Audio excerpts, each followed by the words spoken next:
Hello everyone, class 12th chemistry के batch में आप सभी का स्वागत है। क्लास 12th केमिस्ट्री के अंतर्गत हम आप लोगों को कोऑर्डिनेट केमिस्ट्री पढ़ा रहे हैं। कोऑर्डिनेट केमिस्ट्री के बारे में आप लोगों को कई सारी चीज़ें बता दी, जिसको आप पीछे वीडियो में जाकर के देख सकते हैं। आज का जो हमारा टॉपिक है वह है आईयूपीएसी नॉमेनक्लेचर। आपको याद होगा, यह जो आईयूपीएसी नॉमेनक्लेचर का कॉन्सेप्ट है, इसके बारे में आपको जानकारी क्लास 10th में हुई होगी। क्लास 10th में आपको बताया गया होगा कि किसी कंपाउंड का आईयूपीएसी नाम कैसे लिखा जाता है, और वहां पर आपने खासकर ऑर्गेनिक केमिस्ट्री के आईयूपीएसी नॉमेनक्लेचर को समझा होगा। और आज हम ऑर्गेनिक केमिस्ट्री के आईयूपीएसी नॉमेनक्लेचर को नहीं पढ़ेंगे। आज जो हमारा आईयूपीएसी नॉमेनक्लेचर का टॉपिक है वह है कोऑर्डिनेट कंपाउंड का आईयूपीएसी नॉमेनक्लेचर। कोऑर्डिनेट कंपाउंड का आईयूपीएसी नॉमेनक्लेचर आज हमको यह पढ़ना है कि आखिर कोऑर्डिनेट कंपाउंड का नाम कैसे लिखा जाता है। और इसके नाम को लिखने के लिए आपके कंपटीशन में, आपके बोर्ड एग्जामिनेशन में श्योर शॉर्ट क्वेश्चन आते हैं। 2 या 3 क्वेश्चन आपके एग्जाम में आएंगे ही आएंगे आईयूपीएसी नॉमेनक्लेचर।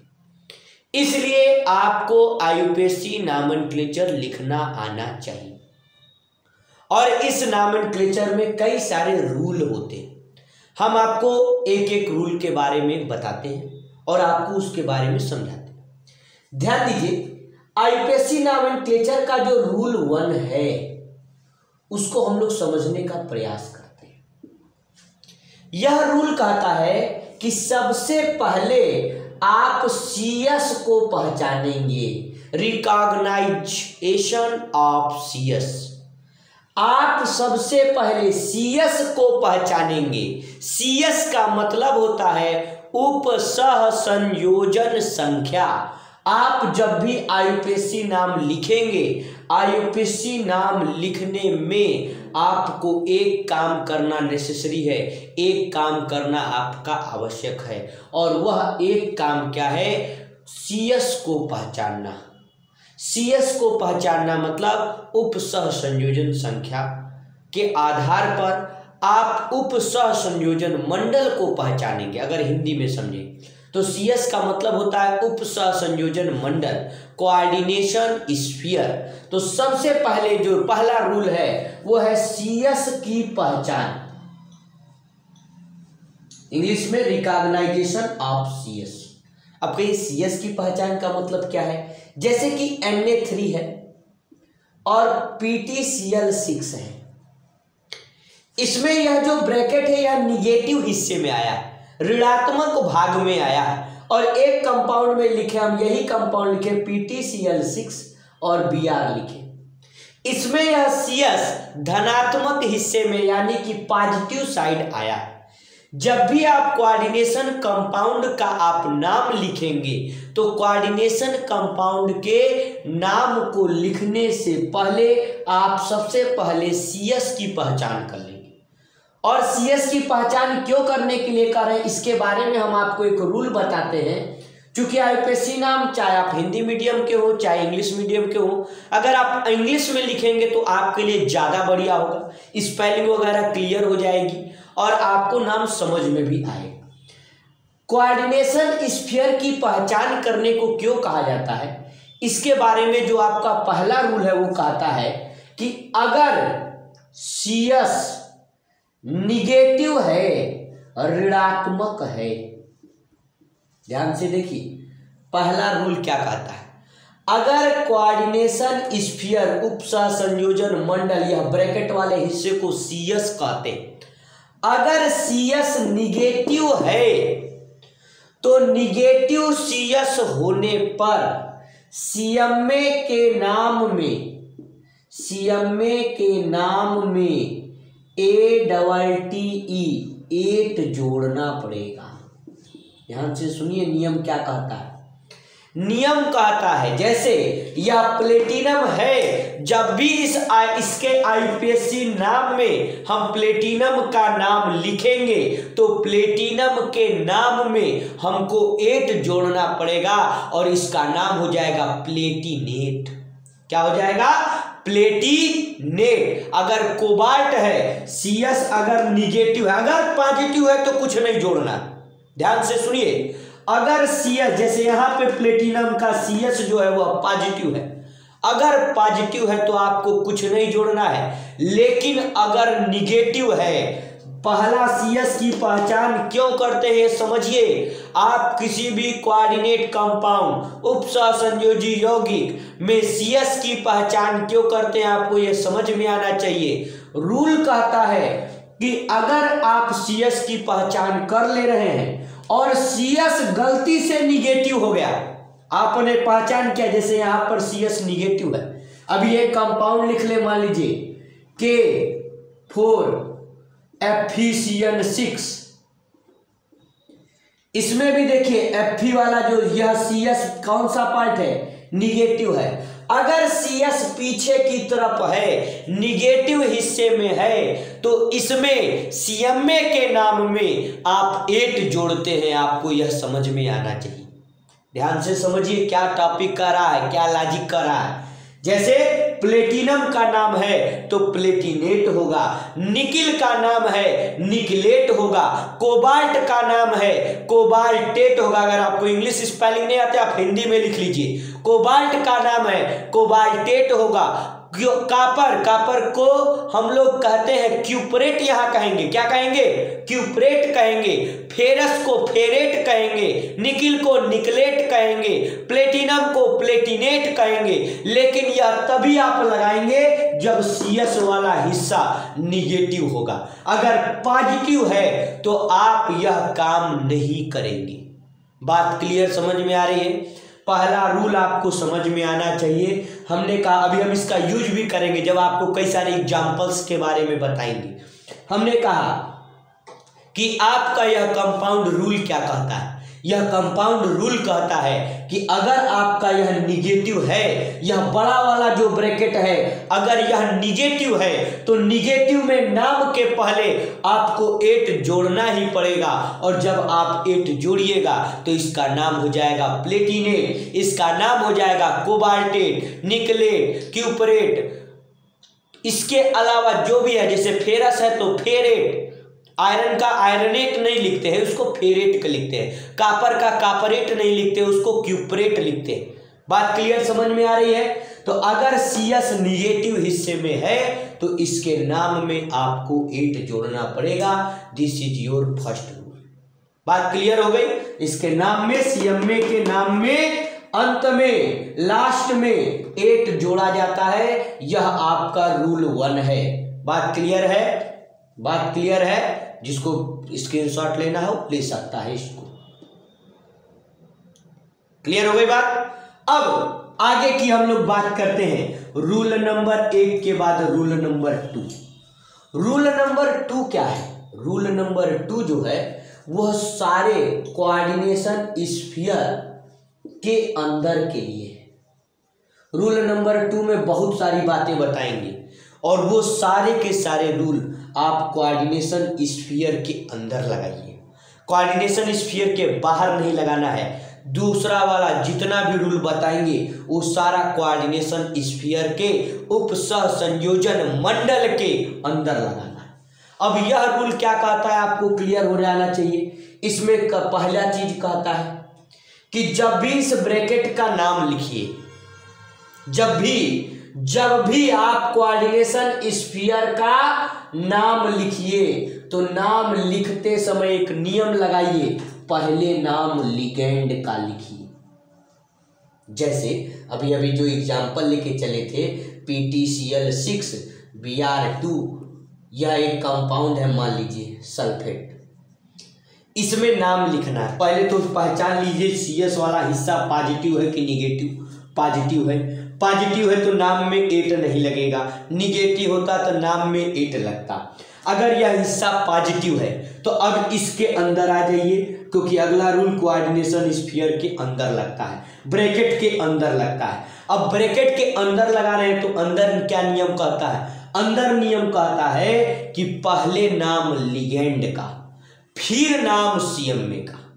पहले किसका नाम लिखते हैं, पहले नाम आप लिगेंड का लिखते हैं और फिर नाम CMA का लिखते हैं। यह आपका अगला रूल है। इसमें लिगेंड कौन कौन से, जैसे Cl6, Br2। Cl का नाम होता है, आपको नोट्स में हमने बताया होगा, Cl को यहाँ क्लोराइडो कहते हैं, Br को यहाँ ब्रोमाइडो कहते हैं, और प्लेटिनम चूंकि Cm में है इसको प्लेटिनम ही कहेंगे।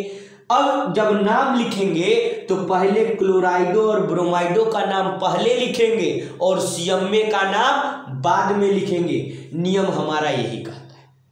अच्छा, इसमें भी देखिए दूसरा पॉइंट, लिगेंड कई सारे आ गए, तो जब लिगेंड का आप नाम लिखेंगे तो अल्फाबेटिकल आर्डर फॉलो करेंगे,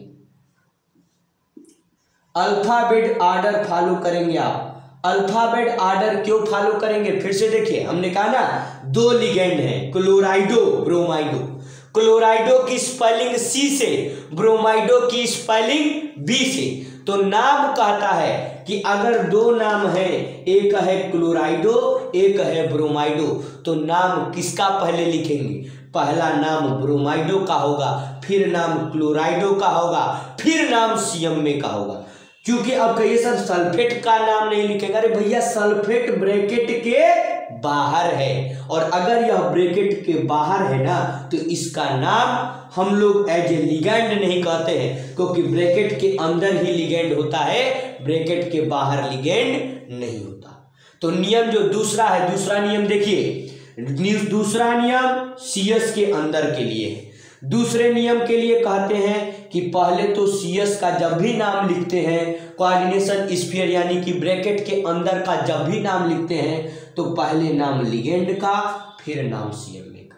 लिगेंड का जब भी नाम लिखेंगे तो उसमें अल्फाबेटिकल आर्डर लगाएंगे।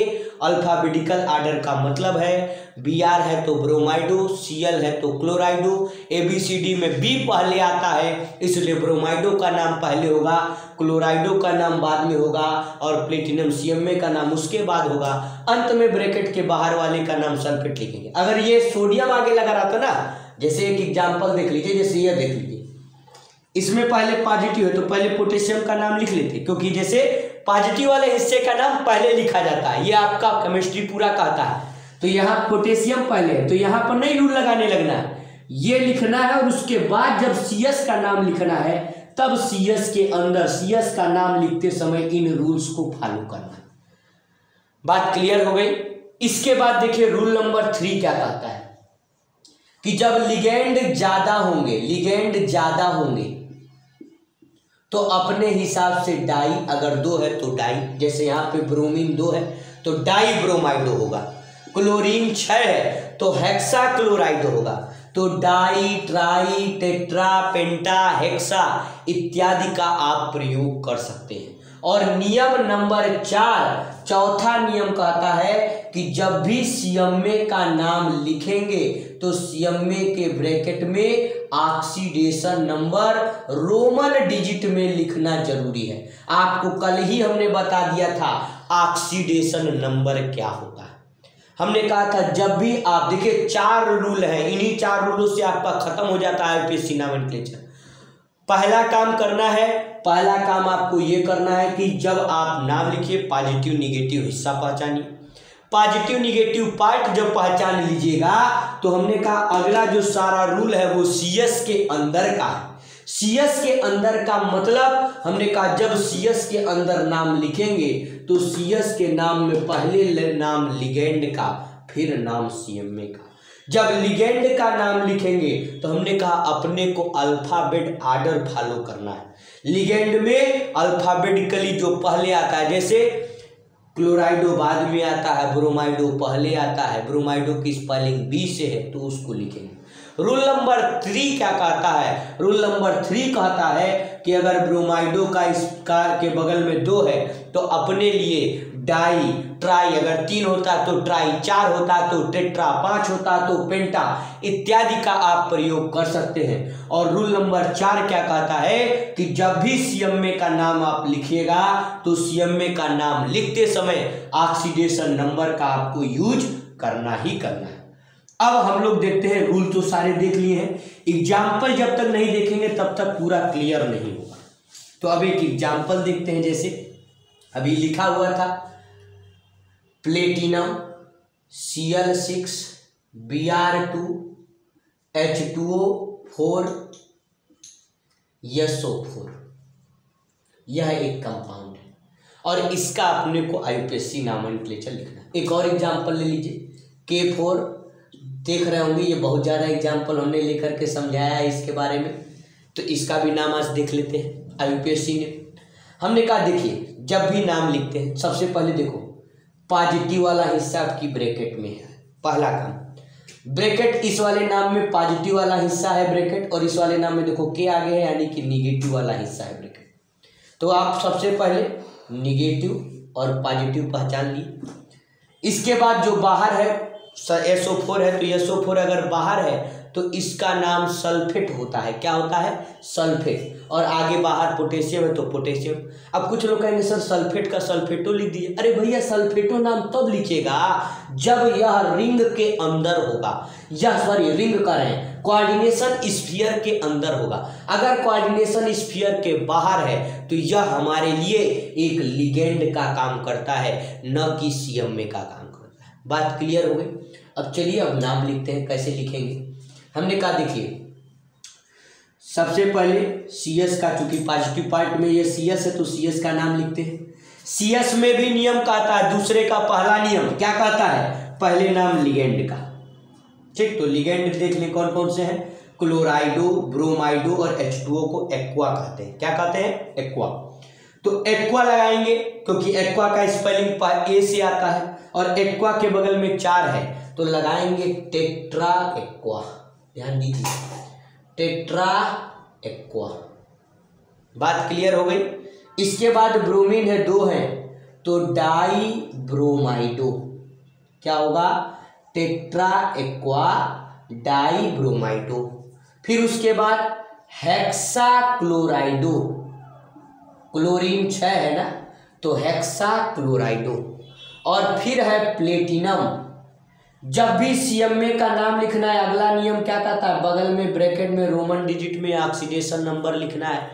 और SO4 बाहर है तो इसका नाम सल्फेट लिख दीजिए। हिंदी में इंग्लिश में ऐसे ही नाम लिखना है। आप इंग्लिश वाला ज़्यादा सीखे, हिंदी मीडियम वाले इंग्लिश में ही आपके लिए ज़्यादा अच्छा रहेगा।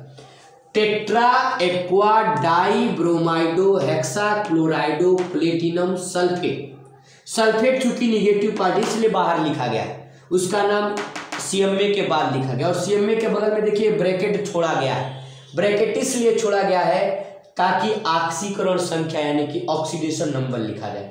ऑक्सीडेशन नंबर निकालना कल आपको सिखाए थे, आप इसका निकालेंगे तो प्लेटिनम का X होता है, क्लोरीन का -1 × 6 यानी कि -6, ब्रोमीन का -1 × 2 यानी कि -2, H2O का 0 × 4 यानी कि 0 और SO4 का -2 बराबर 0। 6 2 8 2 10 आ गया। इसकी ऑक्सीडेशन नंबर क्या होगा? 10 आ गया। यहाँ पे रोमन डिजिट में 10 लिख दीजिएगा। लेकिन देखिए 10 अधिकतर होता नहीं है, क्योंकि हमने अपने मन से एक एग्जाम्पल लेके चल रहे हैं इसलिए इसका 10 आ गया। लेकिन नाम इसको हम लोग ऐसे लिखें। नाम लिखते समय थोड़ा सा रूल समझ लीजिए। पहला लेटर केवल कैपिटल होगा, बाकी सब लेटर स्मॉल होंगे।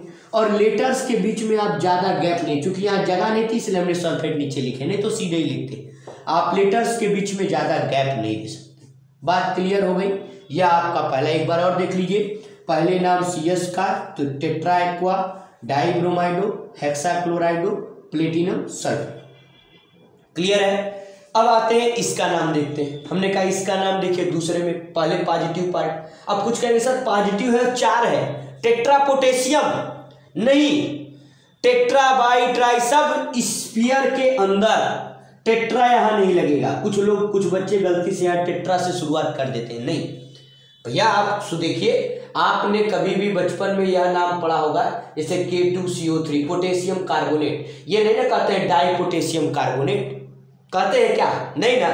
तो ये जो बाहर है ये आपका आयनिक बॉन्ड है, ये आपका कोऑर्डिनेट बॉन्ड उपसहसंयोजी बंध नहीं है, ये आयनिक बंध है। इसलिए इसका नाम सामान्य तरीके से क्या नाम हो गया? पोटेशियम। फिर Cl, फिर आ गए ब्रैकेट में। ब्रैकेट के अंदर देखिए ये CMA ये लिगेंड।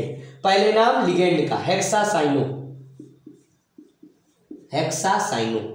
और फिर आ गया आपका Fe का मतलब आयरन। आयरन चूंकि CMA है और CMA में जब भी आपका CMA का नाम लिखते हैं तो 8 जोड़ते हैं, नियम नंबर 1 पहला बताए थे। तो आयरन की जगह आपका क्या होगा, फेरस की जगह फेरेट हो जाएगा, और बगल में चार्ज आप निकालिएगा 2 आएगा। बात क्लियर हो गई। या एक कंपाउंड हो गया इसको। अच्छा, कुछ जैसे यहाँ चार्ज आया तो नाम के लास्ट में आयन लिख देते हैं। अगर जैसे मान लीजिए यही कंपाउंड है, यह कंपाउंड है, इसके ऊपर ऐसे -2 चार्ज आ जाए तो इसका नाम लिखते हैं हम लोग। अब चूंकि निगेटिव चार्ज है तो वही निगेटिव है तो 8 जोड़ देंगे, यानी कि हेक्सा साइनो फेरेट। और चूंकि यह निगेटिव है, माइनस चार्ज है, निगेटिव कैसे पता चला, माइनस चार्ज, और चार्ज निकाल लीजिएगा 2 आएगा, और लास्ट में आयन जोड़ दीजिएगा, बस अंतर यही। और पॉजिटिव होता तो फेरेट नहीं लिखना पड़ता, अगर पॉजिटिव होता, अगर प्लस होता तो फेरेट नहीं लिखना पड़ता, तब फेरस लिखना पड़ता। बात क्लियर समझ में आ रही है। तो यह आपके IUPAC नॉमेनक्लेचर का एग्जाम्पल का तरीका है। कुछ एग्जाम्पल और भी अच्छे हम कल आपके वीडियो में बताएंगे। तो आज के लिए इतना है।